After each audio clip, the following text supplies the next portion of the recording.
Hi everyone, good morning. Welcome back to the series of all about English. Bus, B-U-S, bus. எல்லாருக்கும் தெரியும். அது நவுனாக தான் பயன்படுத்தி நாம் பார்த்துருப்போம். அதை வேர்பாவும் பயன்படுத்தலாம். அப்படி வேர்பா பயன்படுத்தினா என்ன மீனிங் அப்படின்னா, பேருந்தில் அழைத்து செல், பஸ்ஸில் அழைச்சிட்டு போ அப்படிங்கிறது தான் அதனுடைய அர்த்தம். பஸ்ஸிங் அப்படின்னா அழைத்து செல்லுதல் என்று பொருளிலே அதை கையாளலாம். உதாரணமாக, the company buses the workers from the factory to their houses every day.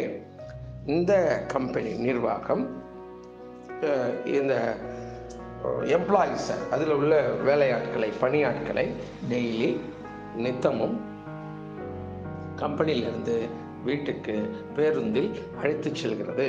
The company buses, company அழைத்து செல்கிறது. அவ்வளோதான். இதில் பேருந்தில் அழைத்து செல்கிறது, அதுதான் அதனுடைய மீனிங்.